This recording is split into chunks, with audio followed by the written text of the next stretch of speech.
제가요 어제 토요일 날 일찍 설교를 마쳤어요. 그래서 개인적으로 좀 살겠다, 일찍 마쳤으니까 다 정리해 놓고 이제 설교를 준비하면 다 외워집니다. 그래서 내일 아침에 와서 기도하고 좀 한번 보면 되겠구나 이렇게 했는데 오늘 비가 오는 거예요. 제 마음속에 사랑하는 종아, 오늘 말씀은 너무 중요한데 설교를 일찍 끝내고 빨리 끝내면 어떡하겠느냐, 중요한 말씀을 성도들한테 다 전해줘야 되지 않겠느냐. 저는 이제 고등학교 때까지 공부를 할 때 내일 시험이다 그러면 그 저녁 첫날까지 다 밑줄 치면서 그게 이제 습관화가 된 거예요. 그래 예배당이 오기 전에 좀 쉬고 좀 가만 묵상하면 좋겠는데 이걸 썼다 그랬다 지웠다 했다. 왜 이렇게 저는 김재술 목사님은 화요일 날 설교를 다 마쳐버린다는데 나는 그러지 못하는가 하는데 오늘 비가 오니까 이 말씀을 잘 전할 테니까 빨리 끝내든지 늦게 끝내든지 상관없이 하나님의 은혜가 있기를 바랍니다. 지난주에 제가 설교를 할 때요, 제 개인적으로는 제 심령과 혼이 쪼개지는 그런 걸 경험했고 또 설교를 준비하면서 그런 걸 경험을 해요. 하나님이 이렇게 우리들의 심령을 쪼개고 있구나.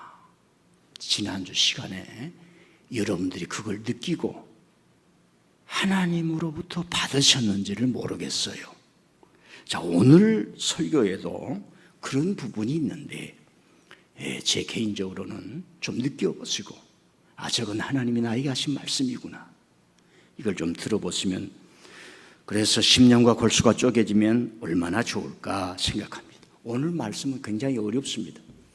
내용에 깊이가 있고요. 그리고 예수님의 사역의 마지막 부분이에요. 사람들은 쉽게 얘기하고 목사들은, 저는 그래요. 이제 지금은 제가 젊었을 때 여러분 향유분 여인처럼 헌신하십시오 이런 설교를 많이 들었어요.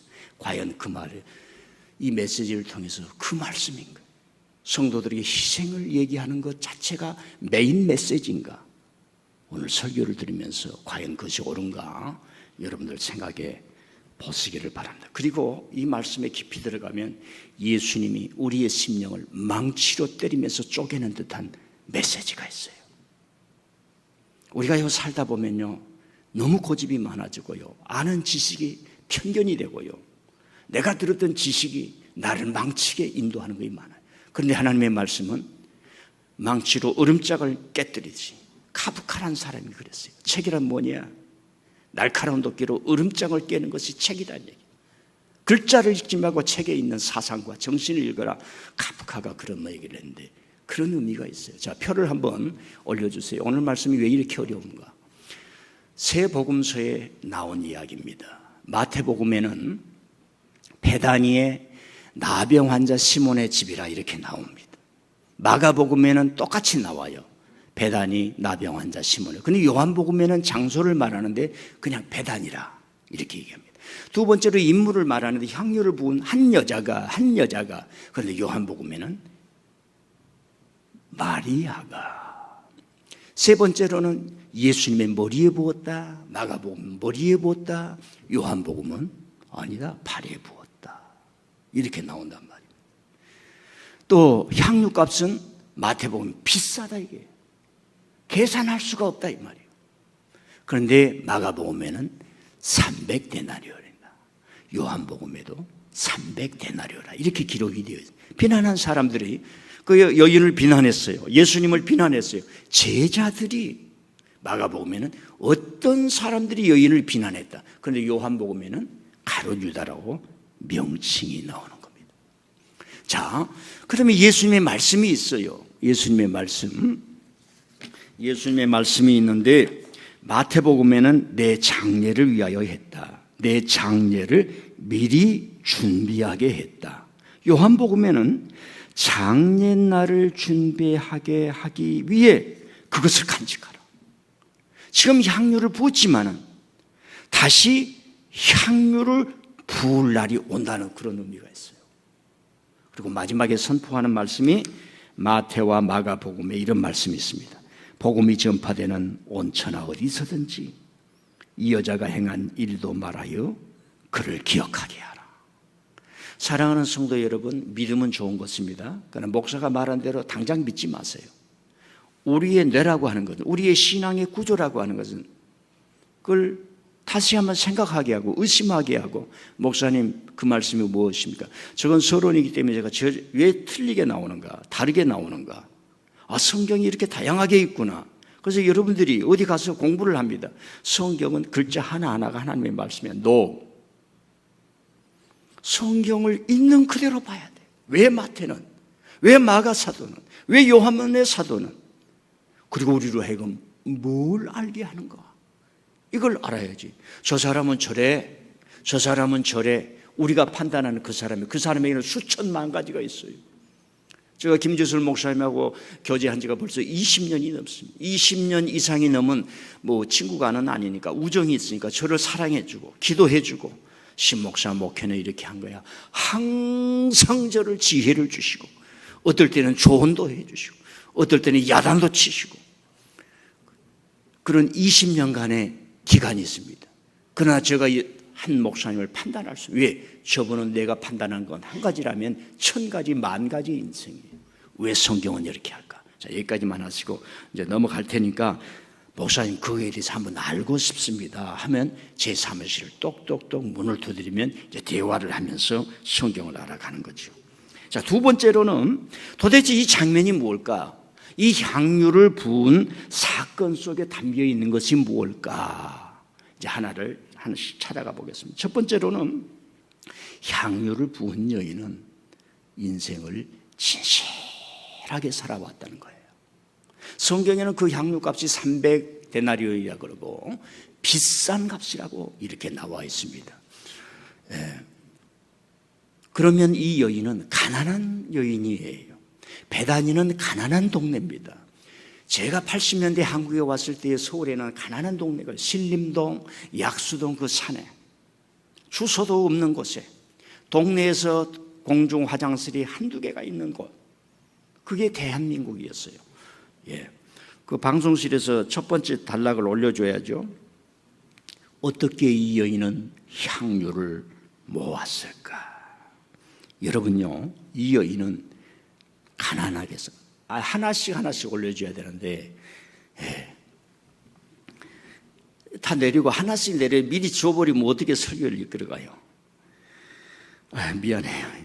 뭐예요 지금 이게? 이 여인을 알아보자는 얘기입니다.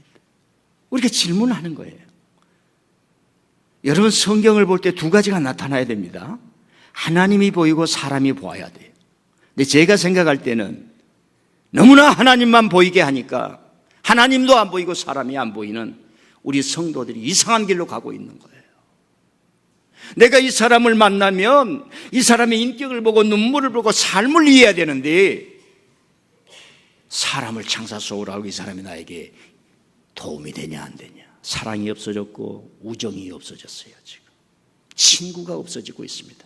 그래서 전화 올 때 고객님 오늘 생일인데요 축하합니다, 이런 메시지만 오는 세상입니다.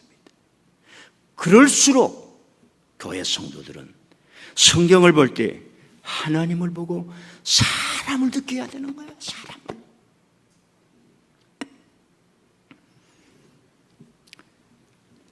이 여인은 어떤 인생을 내일을 준비하고 미리 대비하는 인생이었다는 것을 알게 돼요. 그가 어떻게 해서 향유를 모았는지는 몰라요. 한꺼번에 모을 수 없었잖아요. 지혜로웠던 우리 어머니들처럼 한 푼 두 푼 모아서 어느 순간에 아들아 와봐라, 너 며느리 될 사람도 같이 오너라. 내가 가난의 세월을 세웠지만 너가 결혼할 때 반드시 돈을 필요할 줄 알고 10원 20원 모아서 얼마 되지 않지만 이걸 가지고 써라. 자식이 받을 수가 없어요. 그건 돈의 액수가 아니라 1000만 원 1억이 아니라 어머니의 사랑 덩어리예요. 이걸 이 여인이 해온 거예요. 여러분, 우리 가정도 우리 인생도 교회도 그렇습니다. 진실로 준비하고 어떤 일이 벌어질지 모르는데 값비싼 것을 다 모았을 때에 이때를 위함이라 라는 신앙을 얻는 게 주님이 가르쳐 주는 것 아니겠습니까? 여러분, 가난한 사람, 부족한 사람, 저와 여러분처럼 좋은 대학을 못 나오고 뭐 내 때루가 없지만은, 브랜드가 없지만은 가난한 사람들에게 깊은 것이 있습니다. 생존의 지혜가 강한 거예요. 제가 한국에 23년 전에 왔을 때 딱 교회 오니까 이 한국 사회를 보니까 시대가 강남하고 강북을 가르는 시대로 만들었어요. 조금 미안해요. 설교 시간에 이거 하면 또 시간이 가는데 그래도 어차피 여러분이 기다려줘야 돼요. 그래? 나는 강남에 있는데, 그런데 우리 교인들만큼은 자부심을 가진 사람으로 내가 만들어 드려야지. 이제 뭐 내가 만든다고 되겠습니까? 여러분이 따라와죠. 그래서 메시지 하나, 세상을 이해하는 것 하나, 세상을 보는 눈 하나, 그런 사람들에게 지지 않도록 만들어 주려고 뭔가 힘을 가지고 있었는데 뭐 저가 부족했겠지요. 사람은 살아가면서요, 하나님이 부여하신 신앙의 자부심이 있어야 될 줄 믿습니다. 아브라함은 어디를 가나 방랑인이었어요. 아브라함은 어디를 가나 다 그 동네 사람들로부터 뭐예요? 이렇게 뭐라고 그래요? 그 기존의 세력들이 뭐 하는 걸, 그 텃밭 세력, 그걸 평생을 보냈어요. 평생을. 그래도 하나님에 대한 믿음을 가지고 자기 영을 가니까 그 후세들이 아브라함이야말로 나의 신앙의 조상이요 스승입니다, 이런 역사가 흔들리는 거예요. 기준이 중요한 거예요. 그래서 나는 여러분의 인생에 대한 자긍심을 가지고요, 민들레 교회 오는 것에 대해서 자긍심을 가지고요, 경기도에 사는 것에 대해서는 자긍심을 가질 수 있어야 되는데 사회가 주는 그런 냇대루에 딸려갈 필요가 없다 이 말입니다. 그걸 어디서 배우느냐? 교회에 와서 예배 잘 드리고, 좀 미안해요, 제 얘기를 해서 제 설교 드리면은 그런 길이 열리도록 하나님께서 은혜 주실 줄 믿습니다. 여러분, 가난하고 못 배운 사람은 야성이 있고요, 생존의 지혜가 깊은 거예요. 이 여인이 그런 거예요. 배단이 사람들이 손가락질하고 예루살렘 도성에도 미치지 못하고 성 밖에서 살면서 전쟁이 왔을 때에 가장 먼저 쓸어버리는 성 밖에서 보호막도 없는 그 시대에 이 여인은 그런 인생을 산 거예요. 지금 우리는 한 달도 못 살고 1년도 못 살아서 갈등이 너무나 많은 시대에 살고 있지 않습니까? 그건 다른 사람이 아니라 저와 여러분이 그러잖아요. 교회를 정하지 못해가지고 이리저리 가고 떠돌이 교회. 여러분, 자기 가정은 자기가 세워야 되고 적금을 모아서 아파트 한 채라도 만들면 내가 살아왔구나, 대한민국에서 그걸 느끼잖아요. 이 공간이라고 하는 것은 우리가 본성에서 버릴 수가 없는 겁니다. 사람 간의 관계도 그러고 그러게도 그래요. 여러분, 제 죽을 때까지 저는 목사 여러분 성도들이고 제가 안에서 나가면 신동채 집사님 뭐 장로님하고 친구할 수 있어요? 그러지 않는 시대에 그걸 과연 해낼 수 있느냐, 교회에서 그런 걸 배울 수 있느냐 이 말입니다. 여러분의 남편, 여러분 걱정하지 마.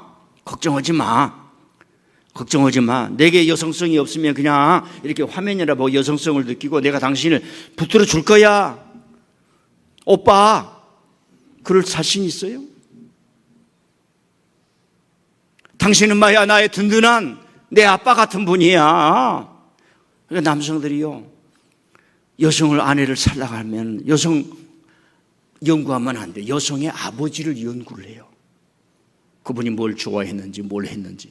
그래서 이번에 추석 때에는 아내들에게 다 용돈 좀 팍 드리기를 바랍니다.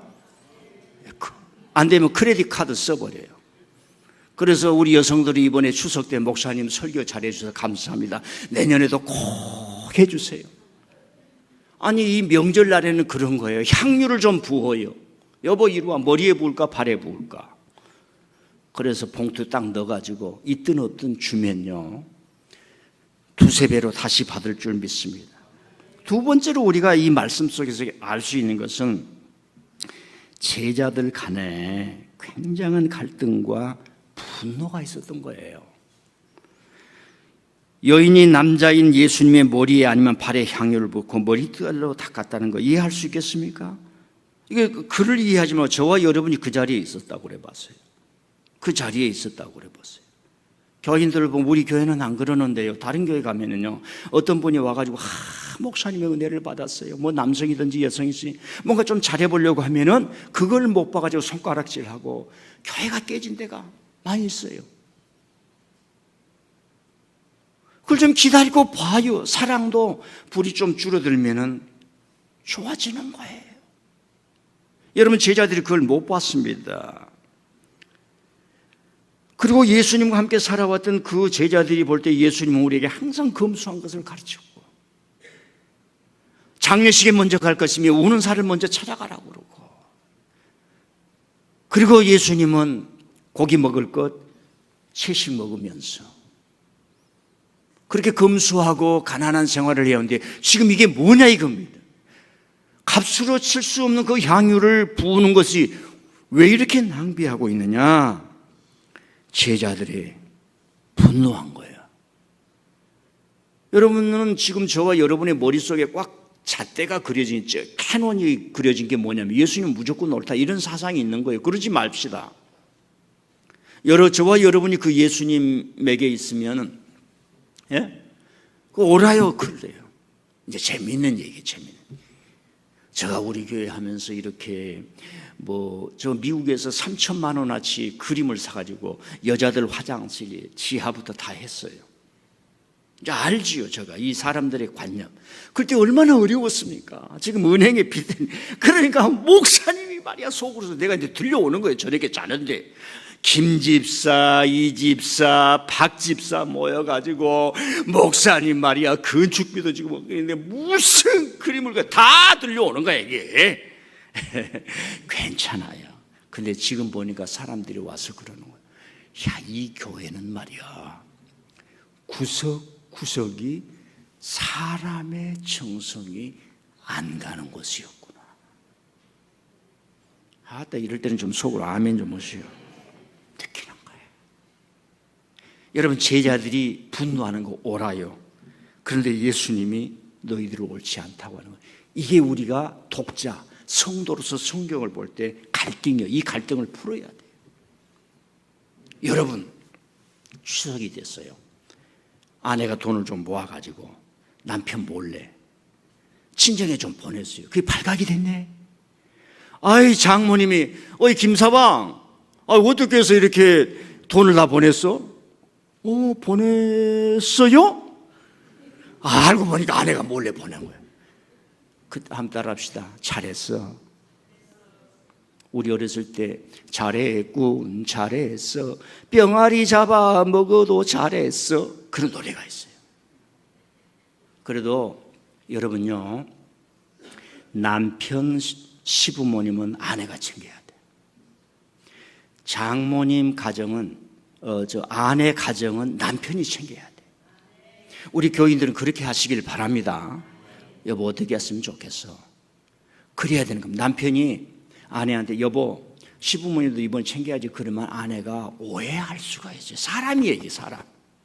자, 이렇게 낭비하냐? 제자들이 분노했어요. 예수님은 옳지 않다고 했어요. 근데 가만 봅시다. 제자들이 그 순간에 그 옳지 않다고 하는 것, 예수님이 볼 때에 틀렸다는 겁니다. 여러분, 제자들은 어떤 위치냐, 이걸 잘 알아야 돼요. 왜 이렇게 낭비하느냐 할 자격이 없는 사람이 제자예요. 뭐냐? 예수님이 판단하고 예수님이 결정하기 전까지 제자들은 분노해서는 안 되는 것이 그의 위치야. 이끌어 가신 분이 제자야. 가정에서 여보, 당신은 어떻게 생각해? 이래야 됩니다. 당신 틀렸어, 그러지 말고 당신 어떻게 생각해? 프라이오리티를 먼저 주는 거예요. 교회에서도 목사님에게 프라이오리티를 맡기는 겁니다. 국가의 운영, 특별히 외교와 국방의 안보는 대통령이 직선으로 가야 되는 거예요. 국방은 의견이 나면 안 되는 거예요. 이런저런 말로 다투는 게 아니에요. 대통령이 꽝 도장 찍고 가야 되는 거예요. 그게 국민을 먼저 생각하고, 그런 상식적인 대통령이 할 때는 그렇게 해야 된다는 겁니다. 자, 제자들이 분노했다는 것은 그만큼 예수님 십자가에 가까이 왔을 때에 제자들의 심령 상태가 어그러진 거예요. 어그러져. 제가 항상 듣는 얘기, 제가 볼 때는 말입니다, 대부분이 은혜를 받아요. 근데 이게 들려오는 소리는 불평이 많대, 뭐 어려움이 많대. 다른 교회 얘기, 목사님 목회가 마음에 안 든대. 괜찮아요. 네, 이걸 보십시다.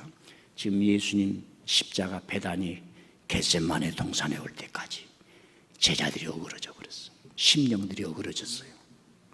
그리고 제자들이 혼돈 속에 빠졌어요. 스승을 불신합니다. 제자들 간에도 금이 가버린 겁니다. 중심을 잡지 못했습니다. 제가 이거 간단한 거 얘기하지만은 좀 미안해요. 양해하고 들었어요. 저를 욕해도 괜찮아요. 여러분들이 이런 얘기 다른 데서 들을 수가 없습니다. 사람을 보지 못하기 때문에. 그게 우리잖아요. 그런데 오늘 성경이 말하는 거예요. 그때 어떻게 해야 되느냐. 자, 결론적으로 여기에서 금이 갔고 분노했고 스승이 하는 말이, 그 행위가 옳지 않고 어떻게 저 여인이 하는 것을 용납하느냐, 내 생각이 있지만 결론은 유다만 실패하고 다른 제자들은 성공한 거예요. 주님이 옳다. 이 여인에게 손대지 말라. 이 여인을 가만두어라. 이 여인이 하는 것은 너희들이 모른다. 눈이 막혀가지고 내 장례를 위한 것인데 너는 그런 걸 모르는 것이다.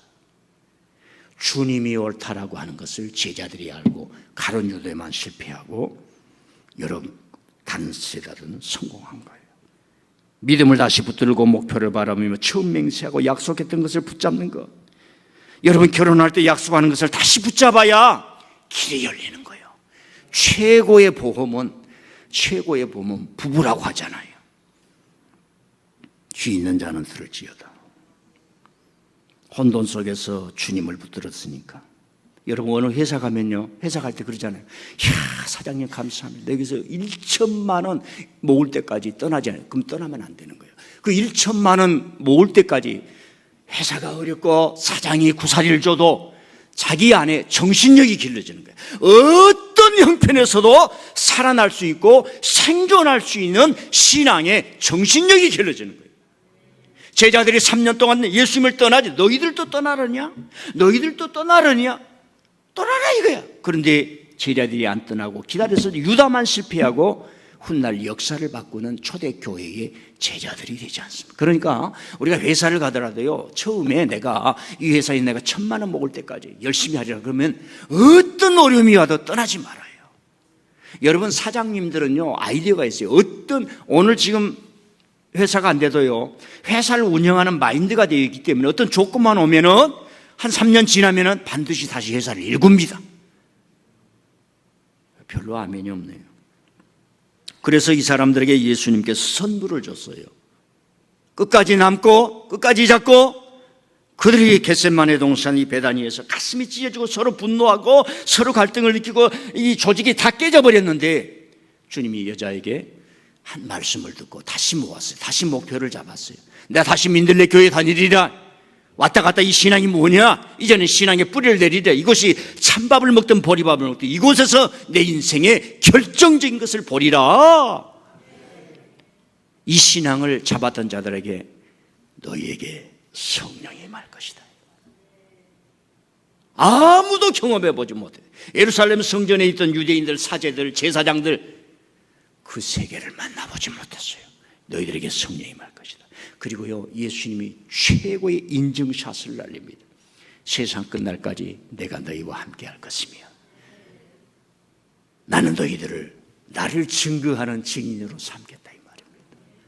예, 제가요 죽기 전에 여러분들 만나면 김 집사님 수고 많이 했어. 아무개 장로님 고마웠어. 이런 사람 되고 목사님 우리를 목회해 주셔서 감사합니다. 할 수 있는 말이에요, 이 말이. 끝까지 남은 사람이, 가룟 유다는 그걸 못했잖아요. 그걸 못했잖아요. 자, 세 번째는 이 말씀 속에 담겨 있는 것이 뭐냐? 큰일인 시간을 가고 훗날 제자들이 자신을 돌아보아 사정하고 성찰한 뜻이 담겨 있는 겁니다. 제자들이 초대교회를 이루면서 그 향유 부은 날을 되돌아보며 그때 우리의 눈이 멀었구나, 우리의 눈이 멀었도다. 자성의 의미로 자신들이 스승 예수님 앞에서 분노하여 어찌 이런 일을 하는가, 향유를 팔아 가난한 자들에게 주지 않는가, 그렇게 얘기를 했던가 그대로 기록해 놓은 거예요. 후에 30년 40년이 지난 후에 우리가 그때 눈이 멀어버렸구나. 대단한 사람이죠, 이 사람들이. 여러분 잘 하시길 바랍니다. 자신을 되돌아보아 성찰할 수 아는 사람은 미래를 열어가는 거예요. 술 먹다가 깽판 내고 나라까지 뒤집어 놓고도 그것도 보는 못한 사람은 구제불능, 저주가 임한 사람입니다. 찬스가 왔어요. 찬스. 국민 앞에 고개를 숙이고 납작 엎드려서 찬스가 왔는데, 기회가 왔는데 무서운 뭐예요? 지옥에서 눈에 흙이 들어갈 때까지 살아가는 그 고통을, 지옥이 현실이요 저주가 현실이요 가시밭이 현실이요, 그걸 주님이 성경을 통해서 그리고 또 목사의 심령을 통해서 계속 가르쳐 주죠. 그리고 요한복음 오늘 읽은 말씀에 가룟 유다가 나오잖아요.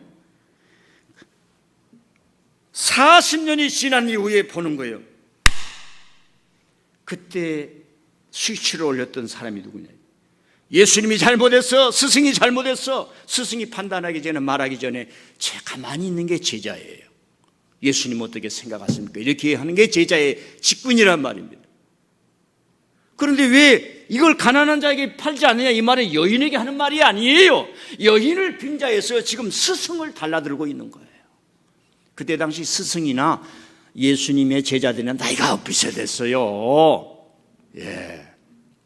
어떤 사람은요, 어떤 교회 가면요, 장로님이요, 나이가 20살이나 많지만은 목사님의 뜻이 하는 사람이 있는가 하면, 어떤 사람은 목사님보다 나이가 10살이 적은데 목사님 위에 앉아있다고 전에 김재술 목사님이 저한테 알려주더라고. 그게 저기 강남 어디 사는 몬들레 교회라고. 여러분 인생이 그렇게 하면 안 돼요.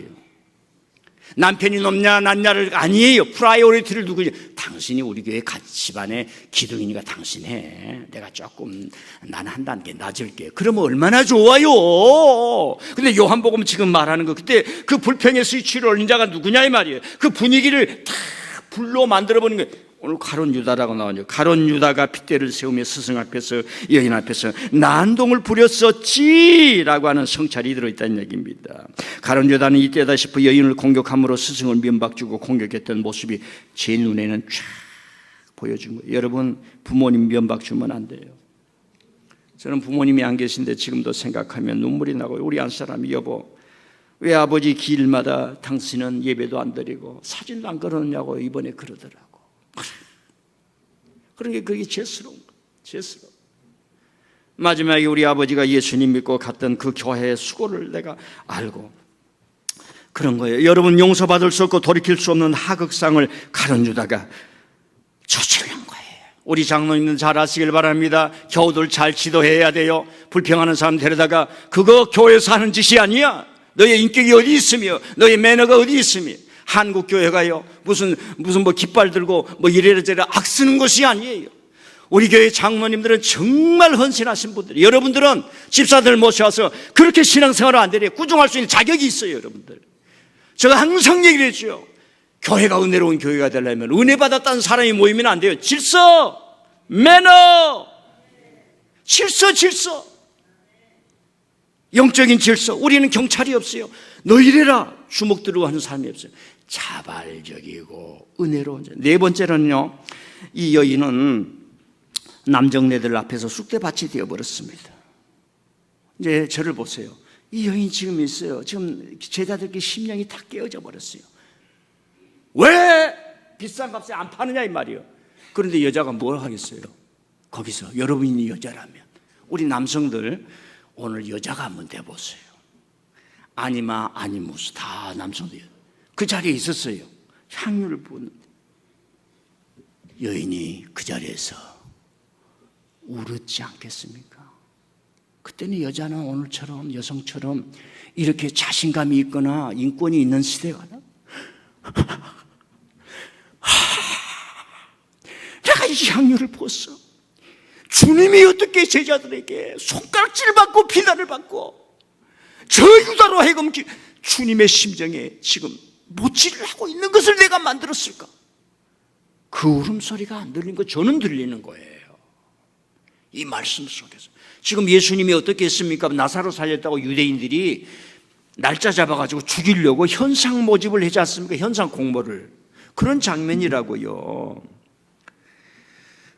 오직 여성은 자기의 진심이 통하지 않고 남정네들의 눈으로만 세상을 보며 이 여인을 아주 전덕구리 같은 비참한 여인으로 몰아세우는 환경에서 그녀는 막 우는 거예요. 집에서 좀 울어봐요. 남편의 허리띠를 졸라매고 제발 당신 저녁에 컴퓨터 켜놓고 주식하지 마. 내 부모도 그래. 울어봐요. 오늘도 주식한 거야. 그러면 안 되고 눈물 소리가 안 들려. 이 소리에 그 눈물을 주님만 듣는 거야.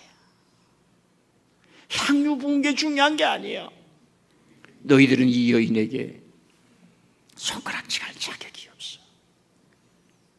가만두어.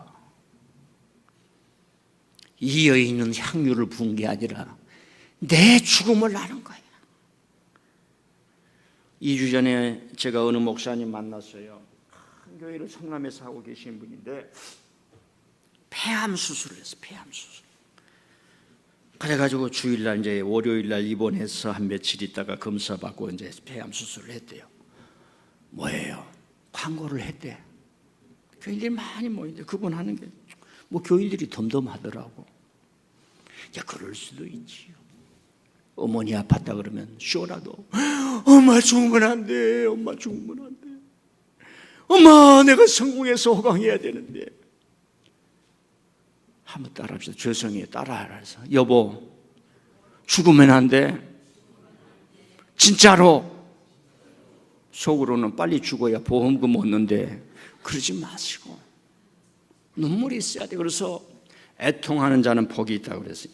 자, 이제 이렇게까지 하고 이게 서론입니다. 오늘 결정적인 설교를 못했어요. 그러니까 하고 끝내야겠죠. 추석도 오고 그러니까. 다음 주는 빨리 해드릴게요. 오늘 이제 여기서까지는 서론이란 말입니다. 이 향유 부은 사건에 담겨 있는 것이 뭐냐 이걸 봐야 보는 거예요. 그러면 우리는 주님께 묻고 이 말씀 속에 묻는 거예요. 이 여인이 이 값비싼 향유를 부은 에너지, 힘, 헌신, 충성, 그 영적인 힘이 어디서 왔냐 이거야. 어디서 왔냐 이겁니다. 여러분 제자들은 머리 계산으로 300데나리온이요. 300데나리온 1년치 노임을 그때 당시로 평균적으로 매일 일해서 365일을 모아야 되는 거예요. 그때 당시 하루 평균 노임 품삯이 1데나리온 300데나리온 1년간을 모으는 거예요. 여러분 우리가 이래도 1년 365일 일합니까? 못 하잖아요. 몇 년 동안을 보는 거예요. 자, 결론이 그렇습니다. 이 여인에게는 그게 300데나리온인지 3000데나리온인지 전혀 감각이 없는 거예요. 근데 이걸 부었어요.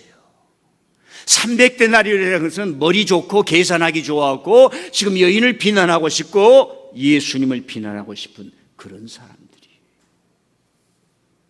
그런 사람들의 눈에 300데나리온, 이 여인에게는 그게 없는 겁니다. 가장 귀한 것밖에 여인에게는.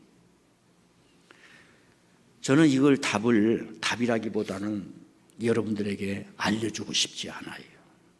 너무 귀한 거니까. 근데 나는 민들레 교회밖에 없어요. 그러니까 또 알려주고 싶어요. 이 두 마음이 교차하는, 안 하려고. 어떨 때는 말입니다. 저도 낭망이 돼가지고 저 집사님 좀 열심히 하지 그런 마음이 있으니까 안 알려주고 싶은데 또 어떤 장로님이 열심히 하니까 내가 장로님을 보면 다 주고 싶은 게 목사의 마음이에요. 그래서 오늘은 49대 51로 뭐예요? 알려주고 싶은 마음이 생기는 거예요. 자, 이 여인은 고대 시대에 반드시 있어야 될 남자, 가정의 남자가 있어야 돼요. 그 나사로 자기 남동생이 죽었다가 살아났어요. 살아났어. 그게 온몸에 전율로 느껴지는 거예요. 근데 그 살려주는 분이 앞에 있어. 뭐가 두렵겠습니까? 뭐가 무섭겠습니까? 갖다 부어버린 거예요. 이해가 되십니까? 우리가 예수님을 인격적으로 만날 때 어느 순간에 벼락처럼 만나는 게 아니에요. 기도가 모이고 찬송이 모이고 예배가 모이고 어머니 뱃속에서부터 주님의 어머니의 손을 붙들고 예배당에 나가면서 앞에 앉아서 그 말씀이 비처럼 쏟아지기를 원하면서 들리는 것이 쌓이고 쌓여서 어느 순간에 여인처럼 하나님께서 환경을 주실 때에 내가 뭐가 두려우랴? 나를 주님 앞에 드립니다. 자, 여러분요, 사랑의 결단이라고 하는 것은 그걸 하기 전까지 많은 짐과 두려움이 오는 거예요. 주님이 우리 집에 오셨는데 내 남동생이 죽었다가 살았는데 내가 이 향유를 부으면 길에서 같은 베드로 유다를 통해서 이 여인을 얼마나 짓밟을 것인가? 내가 짓밟을지라도 이걸 해야 되는가? 밤마다 고민하고 순간마다 기도하고 초마다 분별합니다. 여러분, 사랑을 하고 교회를 헌신하려고 할 때 두려움이 오는 겁니다. 갈등이 오는 겁니다. 여러분, 우리가 말을 들을 때에, 말씀을 들을 때에 깊이 알 사람이 보여야 되는 겁니다. 저는 하나님 앞에 주님 나를 써주셔서 3년 걸렸어요. 제가 민들레 교회를 여러분과 함께 시작할 때에 얼마나 많은 짐이 있어. 내 주위에, 제 주위에 있는 모든 목사님들 하지 말라고 그래요. 교인들 안 모인다. 왔다가 다 떠난다. 그런데 우리는, 저와 여러분은 처음 가졌던 그 마음 가졌잖아요. 처음 가졌던 그 마음 가지고 가잖아요.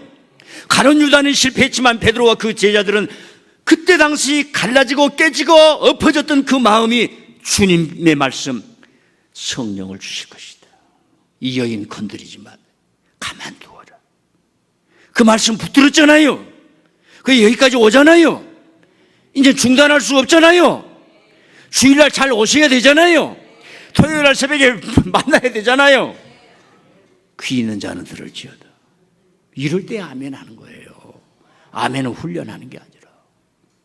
여러분, 내 남성이 죽은 것, 썩은 것을, 나병이 걸려서 걸 눈으로 직접 보았는데 이거 있을 수 있으면 이게 하나님의 나라가 임한 거예요. 하나님의 나라. 이건 사람으로 설명할 수. 그런데 향유가 무슨 소용이 있어요?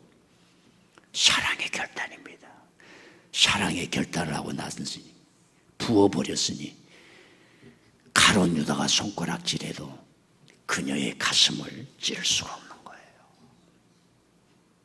사랑의 결단을 하고 난 이후에는, 여러분, 연애를 하다 엄마 아빠가 반대를 할 수도 있어요. 같이 산 이후에는 다 떠나버린 겁니다. 그래서 요한 1서에 하나님의 사랑에는 두려움이 없다 그럽니다. 밤마다 괴롭히고 내가 이 여인으로서, 천한 여인으로서 주 앞에 향유를 부을 수 있을 것인가? 머리털로 주님의 발을 마지막 일이라도 그 고통의 길, 죽음의 길을 가는 곳에 누구 하나 따스한 위로함이 없는데 하나님이 여인에게 준 사랑의 성품, 따스한 마음, 녹여버릴 수 있는 그 마음으로 주님을 사랑하는 거예요. 그런데 제3자들은, 그 옆에 있는 사람 그걸 몰라. 어찌 20대 여자가 감히 남자에게 에로틱하게 보는 거예요. 요즘 대한민국에 다 눈이 돌아가지고 모든 것을 에로틱하게 보면서 만날 아주 추한 성이 어쩌고 저쩌고 그런 세상이 됐어요. 주님 앞에 와서 예배드리면서 우리의 눈을 분명하게 해야 될 줄 믿습니다. 영적 라식 수술을 해야 될 줄 믿습니다. 자, 제가요, 이 말씀을 준비하면서 내가 드렸던 향유는 무엇이었던가, 그거 하면 이제 가니까 그건 생략을 하겠습니다. 오늘 설교 제목이 향유를 부은 이로 살 것인가, 분노하는 이로 살 것인가. 자, 결론 부분입니다. 자, 예수님께서 이 여인을 향해서 제자들에게 주었지 않은 축복과 선포가 있습니다. 우리가 성경에서 그걸 꺼내야 돼요. 한국 교회가, 기독교가 오면서 여성을 차별하는 일이 너무 많았습니다. 중세를 거치면서 이제 사회하고 같이 가니까 그럴 수가 밖에 없었어요. 그런데 우리 기독교가 2000년 동안 이것을 무덤에 가둬놓고 꺼내질 않았어요. 그걸 보여드리겠습니다. 마태복음 26장 13절 올려주세요. 혹시 나옵니까? 네. 톡을 잘 못 보았네요. 자, 제가 읽어드리겠습니다.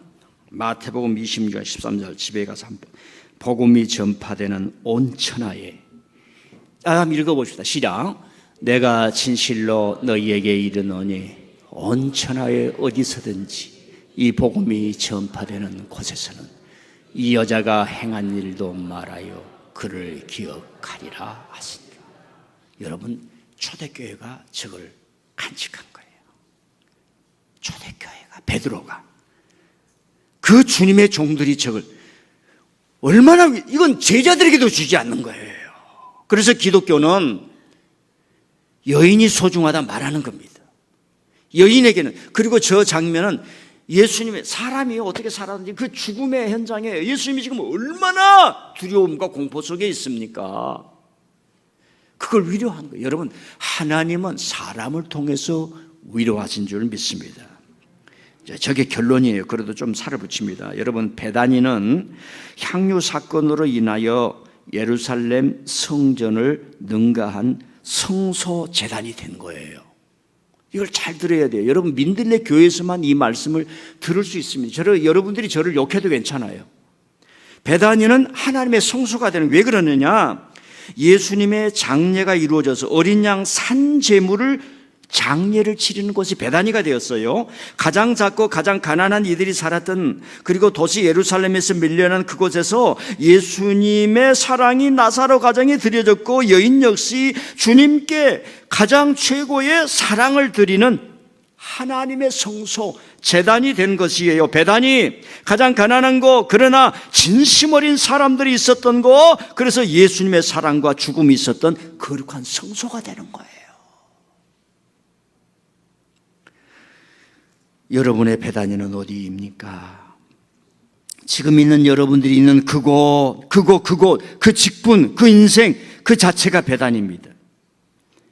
주님의 축복하신 여인이 있는 곳에 어린 양 주님의 장례가 있어요. 예루살렘은 죽이는 살인이 일어난 거고, 예루살렘 성전은 그 감람산 살인의 현장이고, 여기가 성소가 되는 거예요. 나는 감히 말해요. 여러분들 민들레교회 오늘 이 얘기 처음 듣는 겁니다. 제게 있어서 베다니는 어디냐? 민들레 교회예요. 저는 여러분에게 향유를 붓고 여러분은 제게 향유를 부어 하나님께 올려드리는 이 민들레 교회예요.